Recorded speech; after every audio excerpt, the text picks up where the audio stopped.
बिस्मिल्लाहिर्रहमानिर्रहीम। आज के प्रोग्राम के साथ मैं हूं नुसुल्लाह मलिक। नाज़रीन, सियासी जमातें एक दूसरे पर इल्ज़ाम तराशी करती रहती हैं और एक दूसरे के सियासत में मुदाखलत करते हुए एक दूसरे को नीचा दिखाने के लिए ये इल्ज़ाम तराशी उनका वतीरा होता है।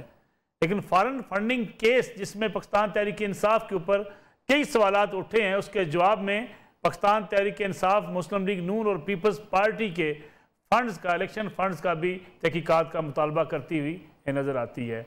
पीटीआई के खिलाफ मुसलसल ये कहा गया कि फॉरेन फंडिंग केस में पीटीआई ने कुछ अकाउंट्स छुपाए और जो रकम जाहिर नहीं की गई उसकी तहकीकात होनी चाहिए। स्क्रूटनी कमेटी की रिपोर्ट के बाद ये भी कहा गया शाह खावर की तरफ से, जो कि वकील थे पाकिस्तान तहरीक इंसाफ के, कि ये स्क्रूटनी कमेटी की रिपोर्ट सामने नहीं आनी चाहिए, मंजर आम पर ना आए।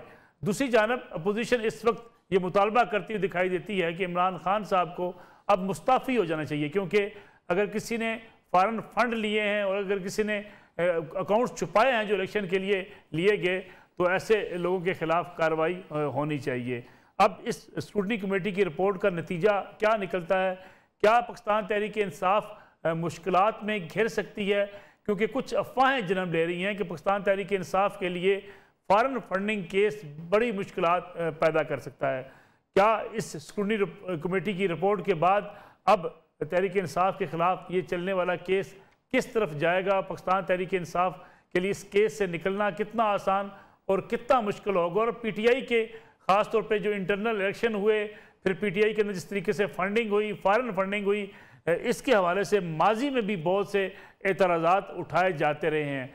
क्या अब जो इस वक्त स्क्रूटनी कमेटी की रिपोर्ट है, ये पाकिस्तान तहरीक इंसाफ के लिए मज़ीद मुश्किलात का बायस बनेगी? ये भी आज के प्रोग्राम का मौजू है और हमारे साथ मौजूद है आज के प्रोग्राम में मुल्क के साबिक सीनियर तरीन ब्यूरोक्रेट जनाब तस्नीम नूरानी साहब, जो पाकिस्तान तहरीक इंसाफ से भी वाबस्ता रहे और चीफ इलेक्शन कमिश्नर रहे। पाकिस्तान तहरीक इंसाफ के इंटरनल इलेक्शन के, पाकिस्तान तहरीक इंसाफ की तंजीम साजी के हवाले से भी उनको तमाम न सिर्फ मालूमात हैं बल्कि इन मामलात पर उनकी बड़ी गहरी निगाह रही है। तस्नीम नूरानी साहब, बहुत बहुत शुक्रिया प्रोग्राम में वक्त देने का। ये बताइएगा कि अगर फॉरेन फंडिंग केस का तज़किरा किया जाए तो स्क्रूटनी कमेटी की रिपोर्ट को अगर आप देखें तो ये तहरीक इंसाफ के लिए कितनी मुश्किलात पैदा कर सकती है? क्योंकि अपोजिशन तो अब इमरान खान साहब से मुस्ताफ़ी होने का मुतालबा कर रही है। देखिए, जो स्क्रूटनी कमेटी की रिपोर्ट है या जो फॉरेन फंडिंग केस है, ये एक सियासी झगड़ा है और सियासी जो है वो पॉइंट स्कोरिंग तो मैं समझता हो रही है, क्योंकि मैं उस वक़्त पार्टी के करीब था और मुझे याद है कि जब ये चीज़ नमूदार हुई थी तो उस वक़्त इमरान खान ने ख़ुद एक ऑडिटर अपॉइंट किया था कि भाई अब ऑडिट कराएं, ऑडिट करें सारा का, क्योंकि उस वक़्त सूरत हाल ये थी कि पार्टी के फंडिंग जो है वो बाहर से जो इनके मेंबर्स थे, पीटीआई के मेंबर्स, वो फंड भेजा करते थे। कोई ऐसा इंडिकेशन नहीं था कि कोई इजराइल से पैसे आ रहे हैं या कोई किसी ने को बहुत चंक, कोई बहुत मिलियंस ऑफ डॉलर्स किसी ने भेजे हों। कम से कम मेरे नोटिस में इस किस्म की कोई बात नहीं थी, वो कोई एलिगेशन नहीं थी कि फॉरेन जो इलिजिटिमेट सोर्स जो है, जो कानून, जो इलेक्शन एक्ट है उसके तहत भी फॉरेन फंडिंग सोर्स जो है अगर वो इलिजिटिमेट हो तो फिर वो नाजायज़ हो सकता है। तो वो जो फंडिंग आ रही थी वो इनके छोटे मेंबर्स के थ्रू आ रही थी और उस वक़्त ये इनकी सारी जो टीम थी वो इतनी कॉम्पिटेंट नहीं थी जिस तरह अब भी नहीं है। तो उनको जो प्रोफेशनल तरीके से अकाउंट्स या मैनेजमेंट का हैंडलिंग का इतना पता नहीं था, ना ही उन्होंने कोई ज़्यादा कोशिश की। वो एक खाते के हिसाब से ही है कि भाई इतने पैसे आए, इधर दे दिए, इसको इधर खर्च कर दिए। कोई ऐसा इतना प्रोफेशनली रन इदारा नहीं था। ठीक है। और जिसकी वजह से मैं समझता हूँ कि प्रोसीजरल इश्यूज हुए हैं, जो आप कह सकते हैं कि ठीक है, not in the best accounting practice, जिसको कहते हैं कि आप मिसमैनेजमेंट कह सकते हैं या आप अकाउंट्स को सही तरीके से मैनेज नहीं किया गया, ये कह सकते हैं आप? जी, मतलब ये है कि जैसे मैंने बताया ना कि कोई इतनी कॉम्पिटेंस इदारे में नहीं थी, ना ही कोई इतने ज़्यादा प्रोफेशनल्स थे, ट्रस्टेड बंदे थे जिनको कि अकाउंट्स के बारे में इतना कुछ ज़्यादा पता नहीं था। तो उन्होंने इनको अकाउंट्स को कभी किसी डाल दिया, कभी कुछ कर दिया, जो भी हालात निकले उसको सेफगार्ड करने के लिए कई कई दफ़ा ये होता है कि कई बाहर से पैसे आ सकते हैं, वो कंपनियों को नहीं आ सकते, वो इंडिविजुअल्स को आ सकते हैं।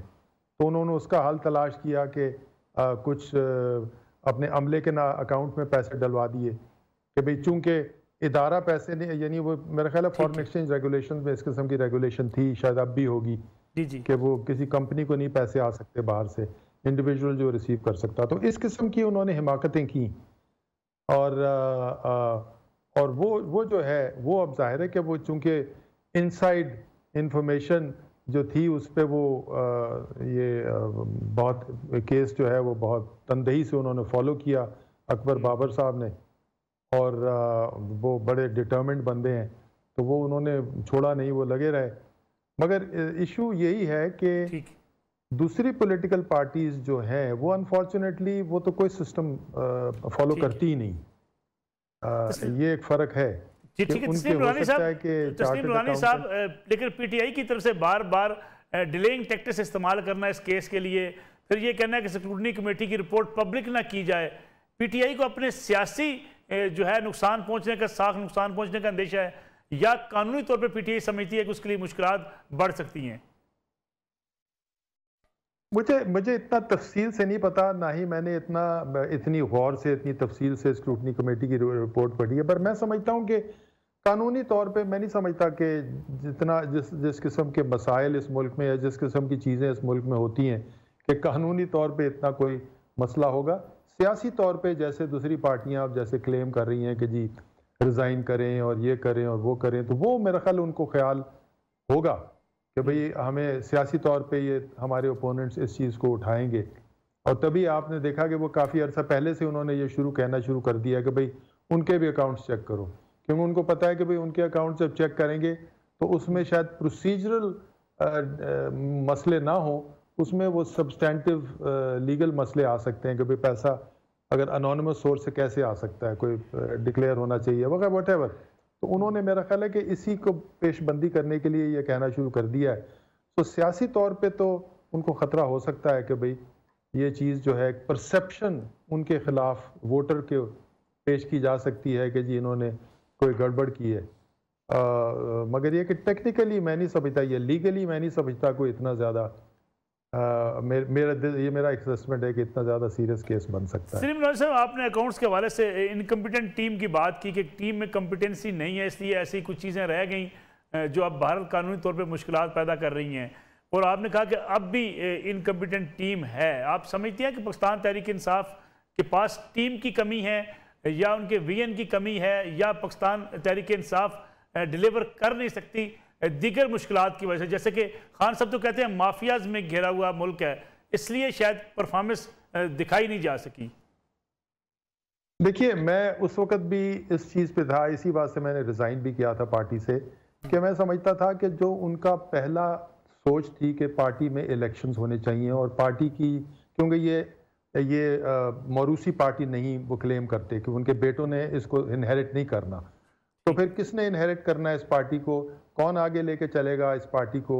वन मैन पार्टी तो नहीं होगी, अगर तो उसका तो फ़ायदा कोई नहीं होगा। तो उसका तरीका यही था कि इलेक्शन होते ताकि पार्टी में एक उनकी काडर जो है वो एक प्रोसेस के थ्रू ऊपर आता, और उस पर खान साहब ने मुझसे कहा था और मैंने कोई बहुत मेहनत की, साल 2 साल, और वो मैं समझता था कि इलेक्शन हो सकते थे। उस वक्त गलती की उन्होंने नहीं कराए, क्योंकि अब जो इन्होंने कॉन्स्टिट्यूशन को सारा 4 साल 2016 की बात है, 5 साल के बाद अब कॉन्स्टिट्यूशन को वही रिवर्स कर दी, 2015 की कॉन्स्टिट्यूशन वापस आ गई। अब यही कह रहे हैं कि जी फिर से इलेक्शन कराएंगे, क्योंकि पार्टी की निज़ाम जो है, या तो लीडर ऐसा हो उसके पास इतना टाइम हो कि वो काडर के साथ बैठ के गप लगा सके, उनको जान सके और उनमें से बंदे तलाश कर सके। खान साहब में ये जो है ना, उनके पास ना टाइम है ना पेशेंस है। तो एक ही तरीका था उनकी पार्टी के ऊपर बंदे आने का कि एक प्रोसेस के थ्रू बंदे आते और एक शफाफ प्रोसेस होता, वो उन्होंने अडॉप्ट नहीं किया।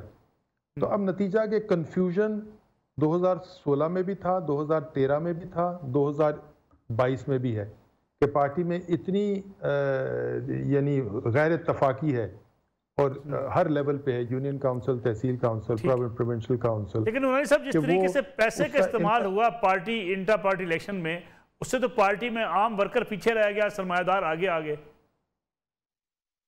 देखिए वही तो हुआ ना कि जब आपने फौकियत इलेक्टेबल्स को देनी का फैसला कर लिया, तो इलेक्टेबल्स तो पैसे वाले हैं, 90% इलेक्टेबल्स तो पैसे वाले हैं। जब इलेक्टेबल्स ने अब पार्टी को जब उन्होंने हथियाना था या कब्जा करना था, तो जाहिर है कि फिर वो हर काम में उन्होंने पार्टी के अंदर भी उन्होंने वही पैसे इस्तेमाल किए जिन क्योंकि उनको लॉन्ग टर्म अपने प्रोविजन में करना था। तो इलेक्टेबल्स का जो प्रोसेस था उससे नुकसान ये हुआ, फायदा ये हुआ कि पावर में आ गए, पर नुकसान ये हुआ कि जो फर्क लोग एक्सपेक्ट कर रहे थे इस पार्टी में दूसरी पार्टियों से, वो फर्क खत्म हो गया। तो बहुत ये नाउमीदी की कार का जो हमारी है ना, वो यही है कि भाई इस पार्टी से उम्मीदें यही थी कि ये इलेक्शन कराएंगे, ये अपने जो है आइडियलिस्ट जो हैं उनको साथ लेके चलेंगे। ठीक है, कुछ अगर एक दो बंदे कहीं से उनको जरूरत होती तो कर लेते, मगर एक पार्टी मुनफरिद पार्टी होती, हो सकता है कि चंद साल अभी भी ऑपोजिशन में रहना पड़ता, मगर एक दफा हालात ऐसे बन रहे थे कि इन्होंने आना ही आना था। बिल्कुल ठीक। तो मगर अनफॉर्चुनेटली वो यानी मुख्तलिफ नहीं हो सके दूसरी पार्टियों से। बहुत बहुत शुक्रिया। तस्नीम नूरानी साहब हमारे साथ मौजूद थे, सीनियर तरीन ब्यूरोक्रेट रहे पाकिस्तान में और पाकिस्तान तहरीक इंसाफ के साथ वाबस्ता रहे। एक ब्रेक का वक्त हुआ, ब्रेक से वापस आएंगे, बात करेंगे मुल्क के अंदर उन सियासी खबरों की जो मुसलसल गर्दश करती नज़र आ रही हैं। कहीं ना कहीं कोई डील हो रही है, मियाँ नवाज शरीफ वापस आ रहे हैं, हुकूमत जाने वाली है, अदम एतमाद की तहरीक आ सकती है, लॉन्ग मार्च होगा, पीपल्स पार्टी या मुस्लिम लीग नवाज अलग अलग निकलेंगी, नतीजा क्या निकलेगा, और कहीं ना कहीं अगर कोई मुज़ाकरात बातचीत हो रही है तो उसके पीछे कौन है, इसका जायज़ा लेंगे एक ब्रेक के बाद। और हमारे साथ मौजूद होंगी मुल्क की सीनियर साफ़ी तज़कियाकार जनाब आसमा शिराजी साहबा।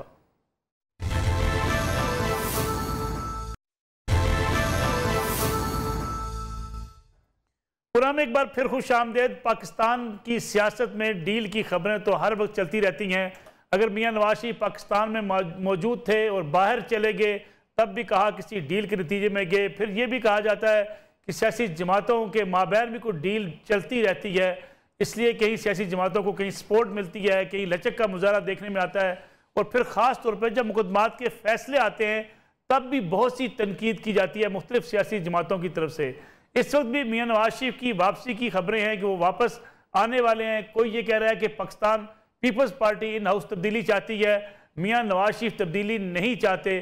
फिर यह भी कहा जाता है कि इस वक्त इस्टेब्लिशमेंट की तरफ से कहीं ना कहीं लचक का मुजाहरा है मुस्लिम लीग नवाज के लिए, जिसकी वजह से पाकिस्तान तहरीक इंसाफ के रहनुमा भी बसा औकात कहीं ना कहीं दबे लफ्ज़ों में तनकीद करते हुए दिखाई देते हैं। इस सारी सूरत हाल का जायज़ा लेने के लिए हमारे साथ मौजूद हैं मुल्क की सीनियर साफ़ी तज़कियाकार और एंकर पर्सन जनाब आसमा शिराजी साहबा। आसमा साहब बहुत बहुत शुक्रिया प्रोग्राम में वक्त देने का।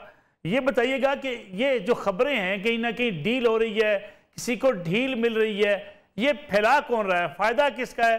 जबकि फ़ौज के तर्जमान भी इससे पहले भी बारहा ये वाजे कर चुके कि फ़ौज का ना सियासत से कोई लेना देना नहीं है, सियासी जमातें अपने मामलात आपस में निपटाएं। फिर ये इस किस्म की खबरें क्यों मंजर आम पर आती हैं?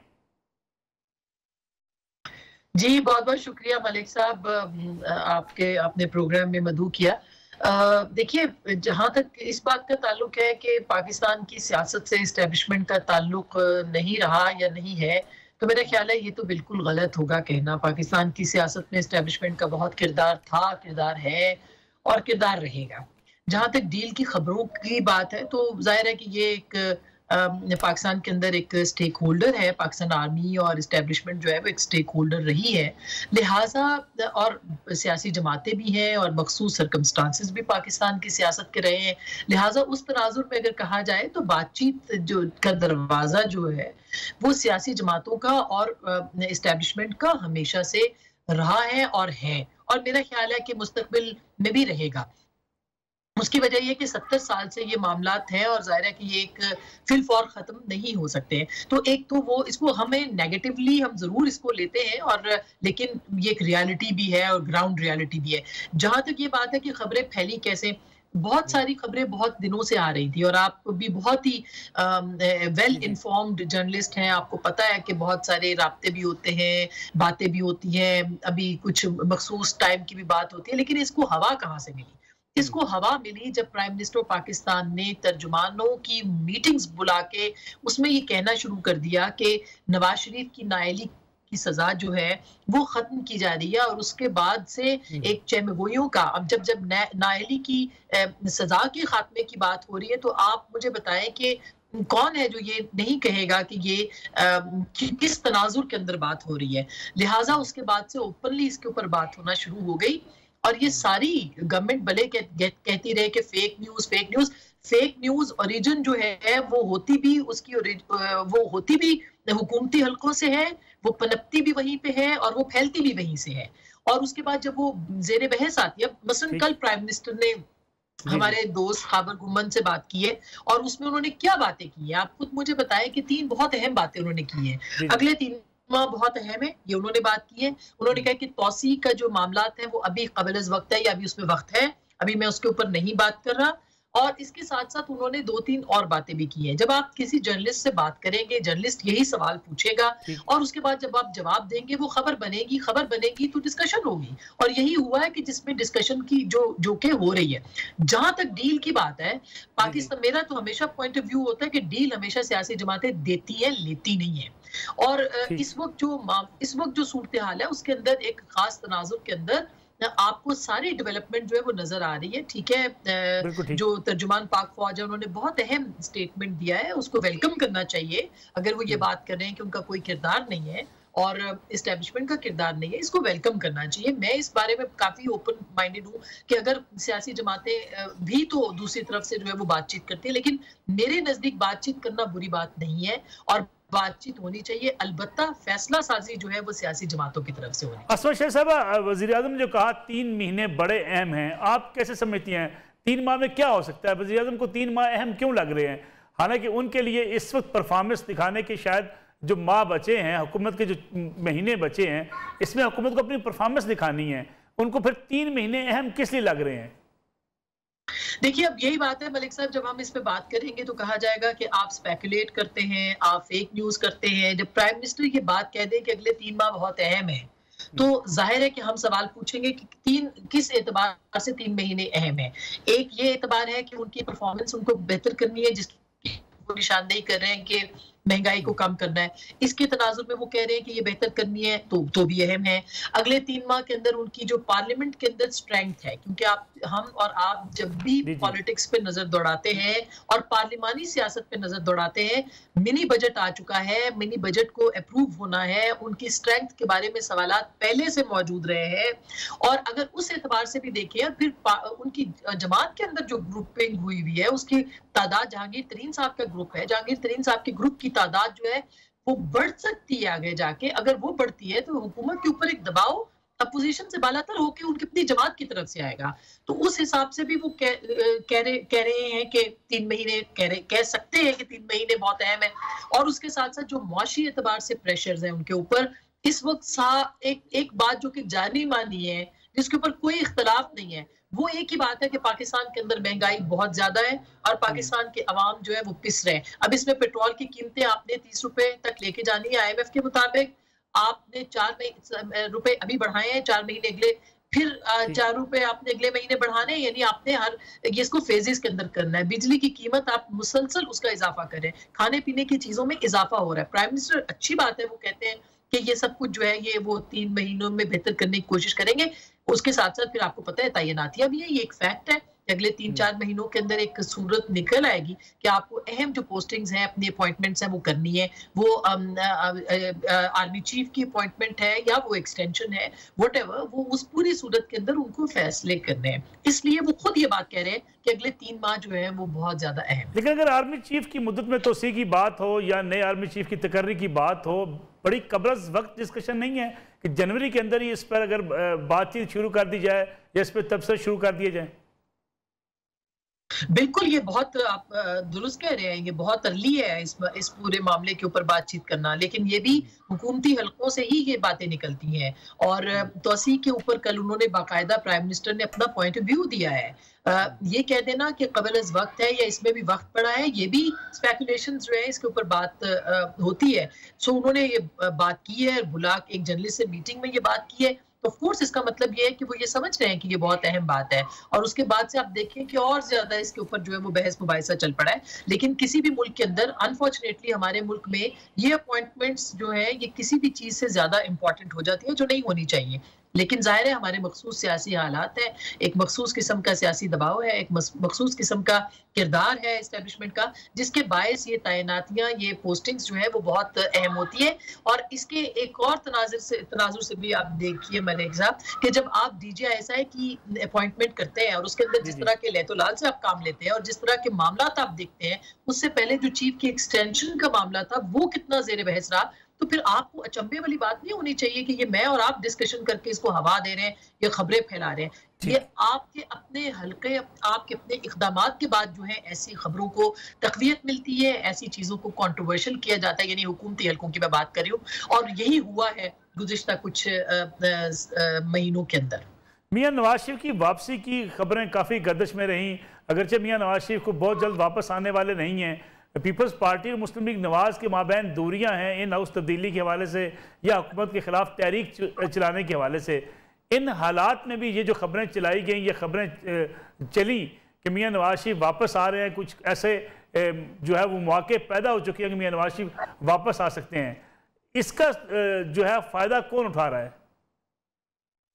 देखिए, मेरा नहीं ख्याल कि मियां नवाज शरीफ मुस्तकबिल करीब में उनके आने का इम्कान है। मैं बहुत सोच समझ के इम्कान का लफ्ज इस्तेमाल कर रही हूँ, क्योंकि हम अगले कुछ भी महीनों की सियासत को प्रिडिक्ट उस तरह से नहीं कर सकते। लेकिन ये जो फिलर छोड़ा गया था, मेरी इत्तलात ये है कि इस पे नवाज शरीफ साहब ने काफी ज्यादा इजहार नापसंदीदगी किया है कि इस तरह की खबरें PMLN के हलकों से जाना और इस तरह की बहस मुबाहिसा होना और उनके ऊपर प्रेशर का बढ़ना। फिर आपने देखा JUIF के सरबराह मौलाना फजलुर रहमान साहब ने भी उसके ऊपर जोर दे दिया, और जाहिर है कि जब वो जोर देते हैं जो कि उनके अपने एलाए हैं तो बात मुख्तलिफ होती है। इससे पहले जरदारी साहब ने जब ये बात कही थी तो आपको याद होगा मरियम नवाज साहिबा का बहुत सख्त रद्द अमल था जब वो मीडिया से बात करने के लिए आई थी, और उन्होंने शदीद रद्द अमल दिया था। लेकिन मियां साहब जाहिर है कि ऐसे तो नहीं आएंगे जब तक कि उनको कोई गारंटी, जो कि मरियम साहिबा ने अपनी एक प्रेस कॉन्फ्रेंस में कही कि उनको गारंटी दे दें कि उनको कुछ नहीं होगा तो वो उनको वापस बुला लेंगी। तो ये गारंटीज का ही मामला है जो कि नजर आ रहा है पाकिस्तान की सियासत के हवाले से। गारंटी मरियम नवाज साहिबा किससे मांग रही है? आना चाहिए, यही एक अहम सवाल है। और इसके ऊपर जब मैं और आप बात करेंगे तो कहेंगे कि स्पेकुलेशंस हो रही हैं, लेकिन पाकिस्तान के अंदर जाहिर है कि गारंटीज दी जाती रही हैं, और उन PMLN को तो काफी ज्यादा गारंटीज दी गई। आपने देखा कि वो जनरल मुशर्रफ के जमाने में भी वापस आए थे और डील करके ही वापस आए थे उस जमाने में भी। तो ये एक रियलिटी पाकिस्तान की सियासत की रही है। लेकिन मियां साहब को जहां तक सियासत की किरदार के हवाले से है, उनको आना चाहिए वापस। और जाहिर है कि इस वक्त अगर वो नहीं आएंगे और जैसे पीपल्स पार्टी ने लॉन्ग मार्च का ऐलान कर दिया है, तो ये प्रेशर अल्टीमेटली PMLN के ऊपर बढ़ेगा। PMLN के अंदर एक वैक्यूम है इस वक्त पॉलिटिकल लीडरशिप का, और वो वैक्यूम जो है वो वसी हो जाएगा अगर नवाज शरीफ साहब वापस नहीं आते या वो इसी तरह बाहर बैठ के पॉलिटिक्स करते हैं। तो जाहिर है कि एक जो खला नुकसान शायद उनको ना हुए ऐसा, लेकिन अगर उनको एक एहतजाजी सियासत की तरफ बढ़ना है तो उनको नुकसान हो सकता है। और ऐसी सूरत में जबकि एक पॉलिटिकल पार्टी जो है वो 27 मार्च को अपने लाएअमल का ऐलान कर चुकी है, इसी तरह से 26 मार्च को मौलाना फजलुर रहमान ऐलान कर चुके हैं। अब JUIF और पीपल्स पार्टी के बीच में भी राब्तों की इत्तलात हैं, और अगर ये दोनों जमातें भी मिलके इसको करती हैं और PMLN भी उसमें शामिल होती है तो फिर तो इसमें बहुत वजन पड़ेगा।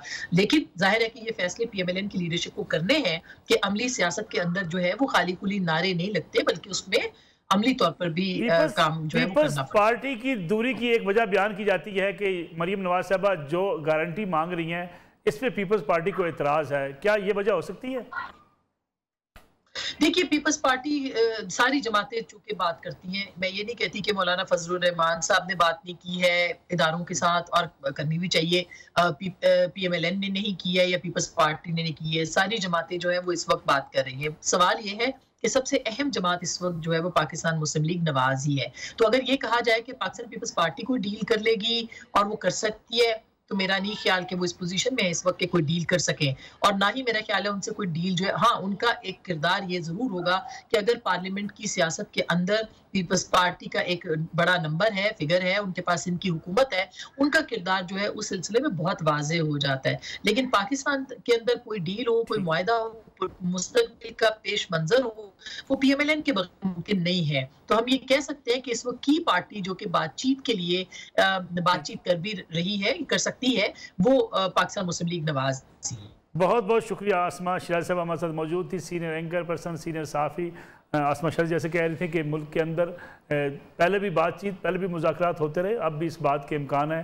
पाकिस्तान के सियासी हालात ही ऐसे हैं। एक ब्रेक का वक्त हुआ है, ब्रेक के बाद जब वापस आएंगे तो बात करेंगे क्या अपोजिशन में दरार वाज़े हो चुकी है। पाकिस्तान पीपल्स पार्टी और मुस्लिम लीग नून अलग अलग हुकूमत के खिलाफ एहतजाजी तहरीक चलाएंगी, तो उसका नतीजा क्या निकलेगा। एक ब्रेक के बाद वापस आएंगे और हमारे साथ मौजूद होंगे पाकिस्तान पीपल्स पार्टी के सीनियर रहनुमा चौधरी मंजूर, और उनसे पूछेंगे कि दोनों जमातों के माबैन बढ़ती खलीज हुकूमत को कितना फ़ायदा पहुँचा सकती है।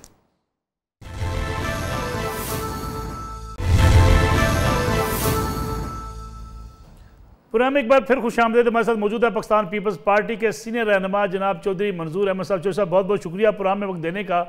जो सब ये बताइएगा कि पीपल्स पार्टी और PDM के अलग अलग लॉन्ग मार्च होंगे, हुकूमत को तो कोई मसला नहीं होगा, हुकूमत के लिए और आसानी होगी कि अगर अपोजिशन की जमातें अलग अलग एहतजाज करती हैं, हुकूमत ना किसी खतरे का शिकार होगी, ना हुकूमत के ऊपर कोई दबाव बढ़ेगा।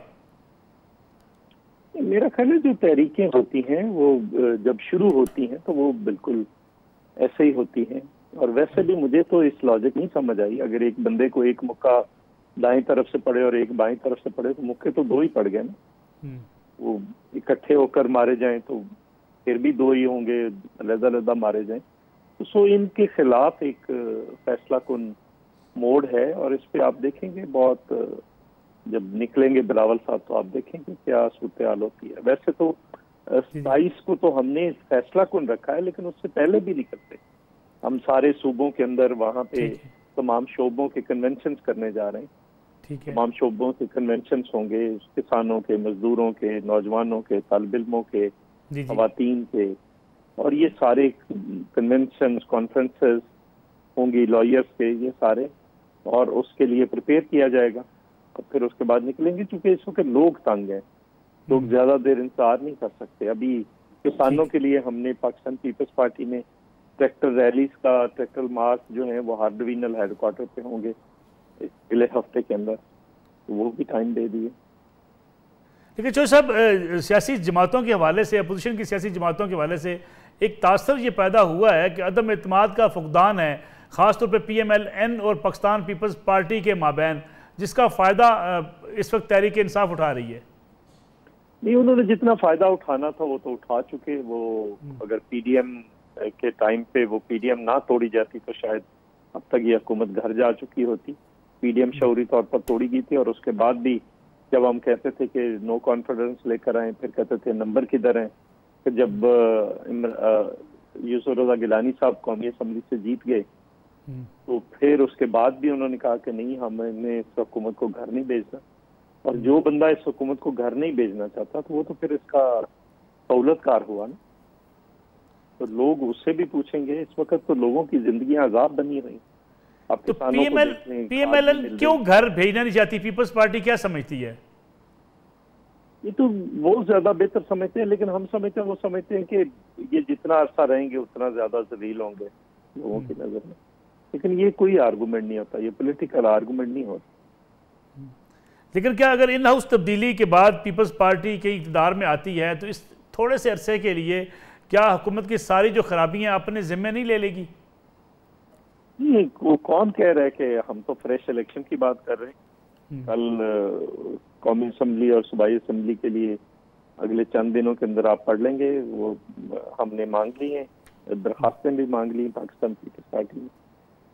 तो सब तो साइमल्टेनियसली पूरी प्रिपरेशन कर रहे हैं। तो आप समझते हैं कबल अज़ वक्त इंतखाबात हो सकते हैं, और कब तक हो सकते हैं? बिल्कुल हो सकते हैं, इसी साल के अंदर होंगे। यानी आप समझते हैं अपोजिशन का दबाव इतना बढ़ जाएगा कि हुकूमत इलेक्शन कराने पर मजबूर हो जाएगी? ये देखिए ना, ये हुकूमत जो है ये बिल्कुल गिर चुकी है, तो सिर्फ एक धक्का मारने की जरूरत। लेकिन अगर हुकूमत की अक्सरियत रहती है जो सब असम्बली के अंदर, हुकूमत फिर गिरेगी, रास्ता क्या होगा, तरीकाकार क्या होगा? ये जब प्रेशर बनता है तो फिर वो अंदर जो होते हैं वो क्रैक्स जो मौजूद हैं वो और वाजे होकर सामने आ जाएंगे, तो उसमें हाथ डालना आसान हो जाता है। लॉन्ग मार्च या धरने के जरिए हुकूमत हटाने की आप हमेशा मुखालफ रहे हैं, तो इस बार इस ऑप्शन को इख्तियार करेंगे? नहीं, मेरे ख्याल है आप दो चीजों को मिक्स अप कर रहे हैं। मार्च तो हमेशा पीपल्स पार्टी ने किए हैं, कब भी किए, हर वक्त किए हैं, हर दौर में किए हैं, धरने के बिल्कुल रहे हैं। लेकिन अभी देखना है कि मार्च के बाद क्या हिकमत अमली है, वो तो अभी तय नहीं हुई। जब तय होगी तो वो भी आपके सामने रखेंगे, प्रेस के सामने रखेंगे। लेकिन जो सब जुलूस के जरिए, जलसे के जरिए, लॉन्ग मार्च के जरिए हुकूमत हटाना या हुकूमत को पार्लियामेंट के अंदर हटाने के लिए कोशिशें करना, इनमें से दोनों में से कौन सा रास्ता पीपल्स पार्टी इख्तियार करेगी? देखिए, सड़क और जो है ना उसको पार्लियामेंट को वो आपस में मिलाना पड़ेगा, फिर ही जाकर कामयाबी होगी। जब सड़क पे प्रेशर बनेगा तो पार्लियामेंट के अंदर प्रेशर आएगा, और पार्लियामेंट के अंदर का प्रेशर जो होगा वो सड़क को ज्यादा मजबूत करेगा। तो ये दोनों आपस में चीजें मिली हुई हैं, और इन दोनों के इम्तजाज के साथ ही हुकूमतें जाती हैं। जहाँ तक ये है कि मार्च से हुकूमतें नहीं जाती, तो 93 के अंदर मोहतरमा को तो मार्च की तैयारी शुरू की थी, तो ये हुकूमत चली गई थी नवाज लीग की, आपको याद है। बिल्कुल ठीक। बहुत बहुत शुक्रिया। चौधरी मंजूर अहमद हमारे साथ मौजूद थे, पाकिस्तान पीपल्स पार्टी के सीनियर रहनुमा। नाज़रीन, ये आज का प्रोग्राम था, कल आपकी खिदमत में दोबारा हाजिर होंगे। इजाज़त दीजिए, अल्लाह हाफिज़।